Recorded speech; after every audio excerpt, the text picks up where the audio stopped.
এই যে ছবিটা দেখছেন, এই মেয়েটির নাম মোনালিসা ভোসলে। মাত্র ১৬ বছরের এই মেয়ে মধ্যপ্রদেশের মহেশ্বরের মেয়ে। সম্প্রতি সে একটি মেলায় মালা বিক্রি করতে গিয়েছিল, আর সেখান থেকেই তার জীবন বদলে যায়।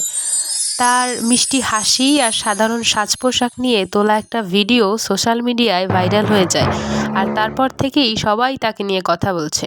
মোনালিসা আসলে একেবারে সাধারণ পরিবারের মেয়ে। মেলায় সে মালা বিক্রি করেছিল, যেমনটি সে অনেক সময়ই করে। খুব স্বাভাবিক জীবনযাপন তার। সকাল থেকে বিকেল পর্যন্ত দোকানে বসে মালা বিক্রি করা, এটাই তার প্রতিদিনের রুটিন।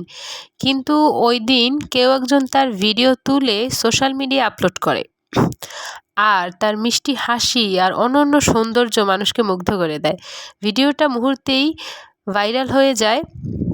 ভিডিওতে দেখা যায় মোনালিসা খুব আত্মবিশ্বাসের সাথে মেলায় দর্শনার্থীদের সাথে কথা বলছে, আর তার হাসি আর সহজ ভাব যেন সবার মন ছুঁয়ে গেছে। সেই ভিডিওটি অলরেডি ১৫ মিলিয়নেরও বেশি ভিউ পেয়েছে, আর তার ফলে মোনালিসা এক রাতের মধ্যে ইন্টারনেট সেন্সেশন হয়ে উঠেছিল। আর সেখান থেকে আমিও ওই ভিডিওগুলো দেখি, ওর ছবিগুলো দেখি, এবং আমার খুবই ভালো লাগে। আর তারপরেই ওকে আর্ট করার চিন্তাটা আমার মাথায় আসে।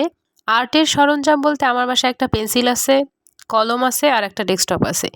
আর এই ৩টা জিনিসের ভিতরে আমার মনে হলো ওকে পেন্সিল স্কেচ করলে খুবই ভালো হবে সেটা। এখন আসি মোনালিসার কথায়। ভাইরাল হওয়া আসলে যতটা সহজ, কিন্তু তার প্রভাব কাটিয়ে ওঠা তার থেকে বড় বেশি কঠিন। কারণ মোনালিসা এবং তার পরিবারের সহজ সরল জীবনযাপন। একটা ভিডিওতে মোনালিসার বোন বিদ্যা জানিয়েছিল, সবাই মোনালিসার পেছনে ঘুরছিল, এতে তার মালা বিক্রি করা খুব কঠিন হয়ে পড়ে। শেষ পর্যন্ত আমাদের বাবা সিদ্ধান্ত নেন যে মেলায় থেকে লাভ নাই, বরং আমাদের বাড়ি ফিরে যাওয়া উচিত। এখন মোনালিসা ইন্দোরে তার পরিবারের সাথে রয়েছে এবং তার স্বাভাবিক জীবনে ফিরে আসার চেষ্টা করছে। ভাইরাল হওয়ার পর তাকে নিয়ে অনেক গুজবও ছড়িয়েছে। কেউ বলেছে মোনালিসা ১০ দিনে ১০ কোটি টাকা উপার্জন করেছে। তবে সে নিজে এসব দাবি অস্বীকার করে বলেছে, যদি আমি এত টাকা পেতাম তাহলে কি মেলায় মালা বিক্রি করতাম? এগুলো মিথ্যে কথা, আমি এখনও আগের মতোই আছি।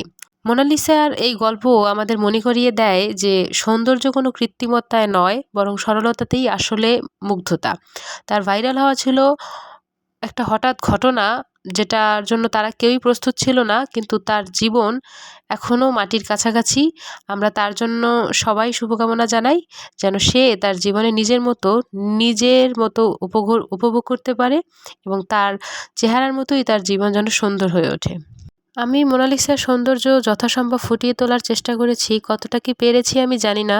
তবে ওকে আঁকার আমার অনেক বেশি আগ্রহ হয়েছিল, অনেক বেশি। যেই কারণে আমি পেন্সিল নিয়ে বসে পড়েছি এবং এই আর্টটা করেছি। আপনারা অনেকেই জানেন যে ক্যামেরা রাখার যে স্ট্যান্ড থাকে, ওই স্ট্যান্ড আমার নাই। আমার ভিডিওগুলো হাতে তৈরি করতে হয়, তাই সব ক্লিপ আমি নিতে পারি নাই। আমি যতটুকু এক হাত দিয়ে ভিডিও করতে পারছি, ততটুকু এই ভিডিওতে আপনারা দেখতে পাচ্ছেন। আর যে কথাটা আমি প্রায় বলি সেটা হচ্ছে, ভিডিওতে কিছু অংশ বা ছবি বাঁকা লাগতে পারে, সেটা একমাত্র আমার হাতের কারণে।